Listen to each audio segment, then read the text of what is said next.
Alright, welcome sa Matic Motovlog. Pampanga ride. Pupunta tayo ng Bondoc Steakhouse. So may mga bago tayong kasama ngayon, no? Exercise Brothers pa rin with plus. Ayan. Si Sir maglilid. Si Sir maglilid. Siya ka una. Si Sir Mer. Sir Mer. Yung may back ride.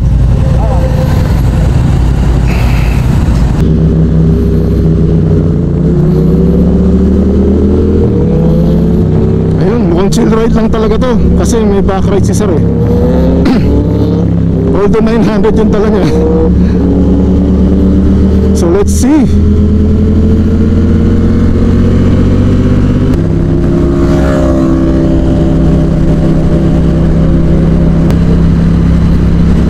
Petix ride. Mukhang masarap kasama tong grupo nila.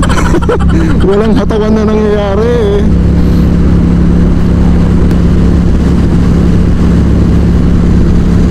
Ayan si Sir. Ayan. Shoutout kay Sir Mel, Sir Paolo, Sir Danny. So yun, chill ride lang talaga kami, which is good. Buti na lang hindi tayo nag-riding jacket kasi mamaya mainit na eh. So ayun, ano bang pwede natin i-topic ngayon, no? So ngayon pwede natin pag-usapan yung tungkol sa open pipe sa mga big pipe. So itong ating opinion na open pipe sa big pipe, pang big bike lang kasi yun lang na-experience natin, no? So bakit nga ba tayo open pipe sa big pipe? Una-una, sabi nila, di ba, loud pipe saves life. Loud pipe saves lives. Medyo totoo kasi nung naka-stock pipe pa lang tayo, pagka sa expressway kagaya ng NLEX, SLEX, ganyan, minsan hindi tayo napapansin ng kasabayan natin na four wheels. Kasi sa four wheels, yung side mirror niyan, maraming blind spot. So minsan kapag katabi lang natin sila, kagaya pag ganitong katabi, minsan di na tayo kita eh. So yun, maraming beses na muntik-muntik na tayong masagi kasi nga pag nag-change lane sila, so pagkakantay na natin sila ng linya, di ba? So pag nag-change lane sila, hindi natin nakikita yung signal light nila kasi kapantay na natin. So yun, madalas mangyari yun, muntik-muntik na tayong masagi. Tapos kapag minsan parating ka, mabilis yung dating mo, hindi ka naririnig, di ba? So hindi ka rin nakikita sa side mirror kasi nga nasa blind spot ka. Kasi pag nandito sa gitna, ganyan, blind spot yan eh. Minsan blind spot yan. So yun, unless ka, hindi kagaya ng hindi kagaya pag naka open pipe ka na, muffler, ganyan, malayo pa lang, naririnig ka na. So mapapatingin na sa side mirror. So tayo rin minsan pagka nasa expressway tayo naka four wheels, pag may narinig na tayo naka big bike, alerto na tayo. So titingnan na natin yung side mirror natin, both left and right, pati yung rear view mirror kung saan siya manggagaling, di ba? So safety rin siya kahit paano. So yun, advice ko lang sa mga naka open pipe na mga big bike, although halos lahat naman based sa mga kwento ng mga kasamahan natin na kapag nasa village lang sila ganyan, minsan nga inaakay pa nila palabas ng village kasi nahihiya sila, di ba? So hindi tayo kagaya ng iba na bumubomba talaga sa loob ng village. Yung bibirit ka kahit nasa mabahay na lugar, hindi tayo ganun. As much as possible, low RPM tayo, walang birit-birit pagka nasa mataang lugar. Kumbaga respect the others para i-respect ka rin. Ayun. So yun, naka-stock ECU pa rin tayo sa Yoshimura natin, no? Siguro isang buwan pa. Although nangangati na ako na ipa-ECU remap siya, tsaka ipa-dyno tune, kasi nga medyo nabibitin na tayo. Although hindi naman tayo lagi nagta-top speed, no? Pero yun nga, syempre pag kasama mo yung mga exercise brothers mo, Pag nagkakalaruan na sa expressway, syempre medyo nabibitin tayo sa bulan. Pero syempre disclaimer lang, ride within your limits. Kumbaga hanggang sa kaya lang nakakayanan mo.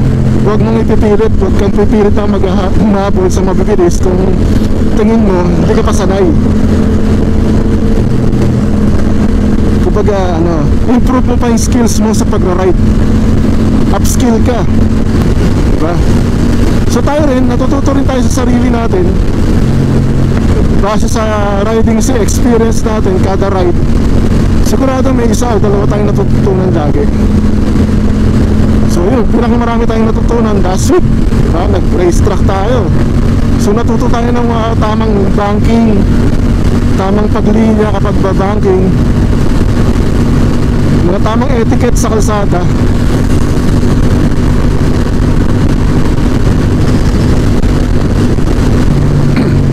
Yun ang mga naka-GS.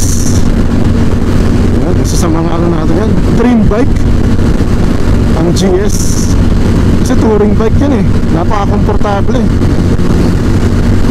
Although masaya tayo dito masaya tayo sa motor natin kasi first bike natin So tingin ko hindi ko bibitawan to hanggang pagtanda ko na to, hanggang sa ipamana na natin sa mga boys natin, sa mga barako nating anak.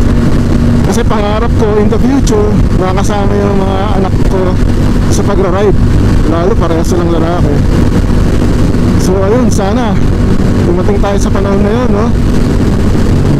So mga anak, Matthew, Marcos, sana lumaki na kayo.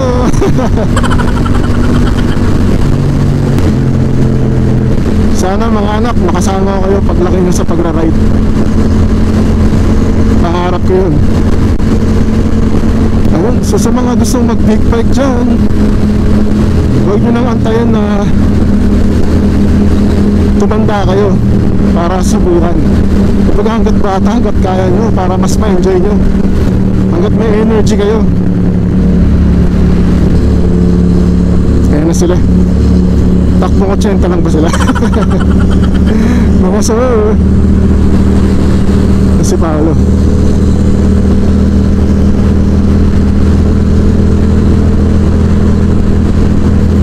Ito si Sir. Ayun.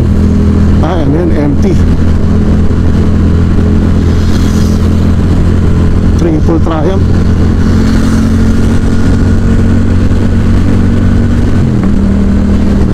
Samahan natin si Paolo. 700cc rin siya So first time natin sila makasama, So lahat tong mga kasama natin ngayon, first time natin makasama. So may bago na naman tayong Bike Buddies XSR Brothers Edition. Ayan, Sir Paolo.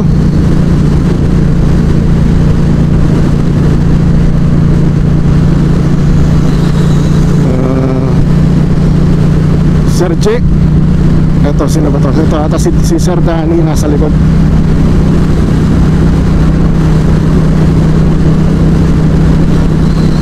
Sir Danny. Paunahin natin sila kasi gusto kong mataw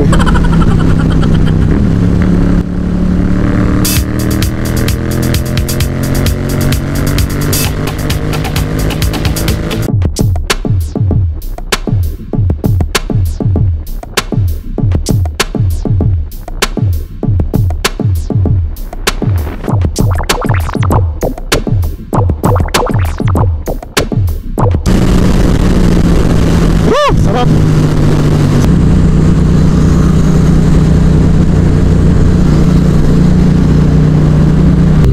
Yun, sabay-sabay. Yan ang chill ride, sabay-sabay may exit. Okay, sarap nito, banking. Banking mo.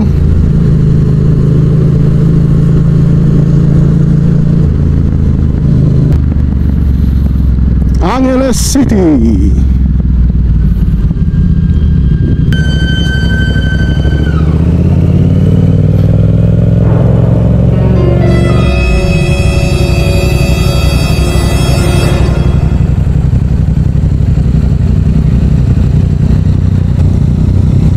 Ayun, okay na.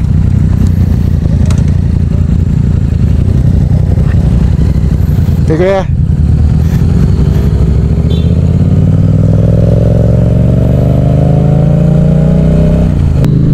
Yan, Angeles na. Angeles Gaming. So pupunta tayo ng Bondok Steakhouse. Gutom na ako, sakto. Time check 7:30. So breakfast to. Ayun, ito na.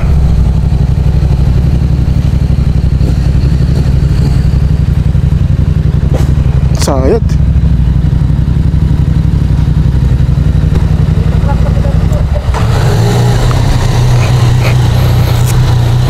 Sayad tayo. So ayun, napaga. Sumayad din ako eh. So 6 kami.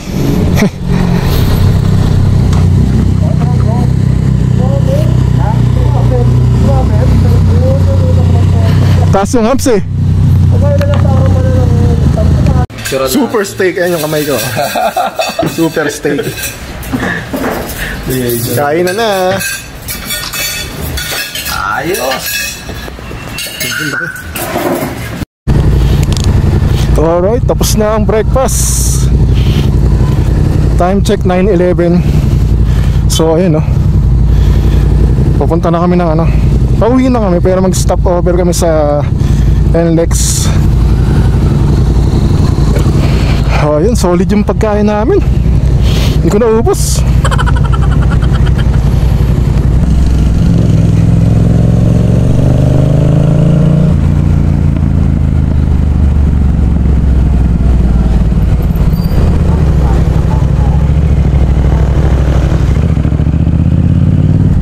Mali.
Ayaw talaga nilang humataw.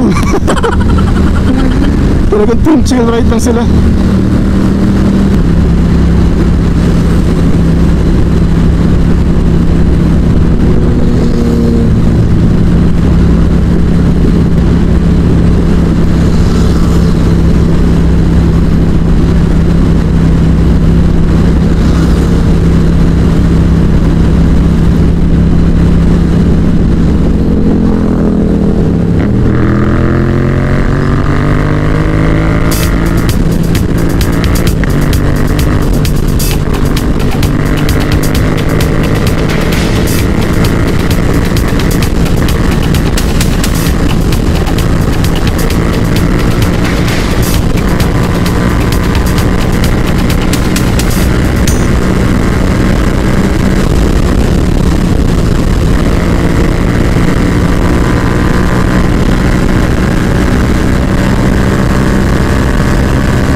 Ayun, tapos na kami mag coffee break.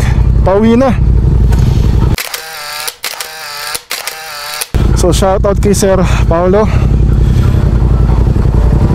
Sir Danny, Sir J. So mahina tayo sa pangalan talaga,